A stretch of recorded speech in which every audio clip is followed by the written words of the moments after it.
எல்லோருக்கும் எல்லாம் கிடைக்கட்டும். தர்மசாஸ்திரா ஜோதிட வித்யாலயா மற்றும் ஆன்லைன் டிவி இணைந்து வழங்கக்கூடிய பஞ்சபட்சி வகுப்பில் அடுத்தது பார்க்கக்கூடியது வந்து தசாபுத்தியின் அடிப்படையில் பஞ்சபட்சி பார்க்குறது எப்படி அப்படின்றது தான். தமிழ்நாட்டில் என்னுடைய குருநாதர் 2 பேரை தவிர தசாபுத்தியை பயன்படுத்தி பஞ்சபட்சி பார்க்குறவங்க யாருமே கிடையாது. இது ஓப்பனாக சொல்ல முடியும். யாரும் சொல்லித்தரவும் இல்லை என்பது ஆணித்தரமான உண்மை. இதுதான் உண்மை. ஸோ என்னுடைய குருநாதர் மருதமலை அவர்களும் இன்னொரு குருநாதர் கோட்டையூர் சுப்பிரமணியம் அவர்களும் தான் இந்த தசாபுத்தியை பண்ணுறாங்க. ஸோ அதனால் அவங்க சொன்னதை அப்படியே சொல்கிறேன்னு நீங்கள் நினைக்க வேண்டாம். இதில் இன்னும் சூட்சமம் இருக்குது. ஓகேங்களா? நம்மளை பொறுத்தவரை ஒரு கோடு போட்டாவே நான் ரோடு போட்டுருவேன்.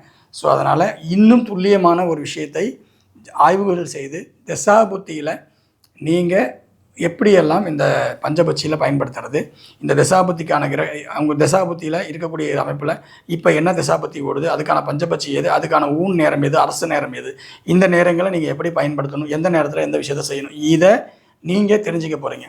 ஓகேங்களா? இது வந்து மிகப்பெரிய ஒரு பொக்கிஷம். இதை தெரிந்து கொண்டால் நம்மளோட வாழ்க்கையில் ஒவ்வொரு நாளுமே வெற்றி தான். ஸோ அப்பேற்பட்ட ஒரு பொக்கிஷத்தை வந்து உங்களுக்கு வந்து எளிமையாக இந்த வகுப்பில் நம்ம கொடுக்க போகிறோம். ஸோ வாய்ப்புள்ளவர்கள் இந்த வகுப்பில் கலந்து கொண்டு பயன்பெறுங்க. இந்த வகுப்பு மீண்டும் நடத்துவதற்கு கிட்டத்தட்ட 2 ஆண்டுகள் ஆகும். பஞ்சபட்சி வகுப்புகள் தர்மசாஸ்திர சார்பாக நடத்துவதற்கு. ஸோ நிறைய ஷெட்யூல்ஸ் இருக்குது. ஸோ அதனால் வாய்ப்பு இருக்கிறவங்க யாராவது இந்த வகுப்பில் கலந்துக்கணும் அப்படின்னா நீங்கள் கண்டிப்பாக உடனே கீழே இருக்கக்கூடிய நம்பருக்கு தொடர்பு கொண்டு வகுப்பில் இணைந்து கொள்ளுங்கள். வகுப்பில் சந்திக்கிறேன். எல்லோருக்கும் எல்லாம் கிடைக்கட்டும். நன்றி.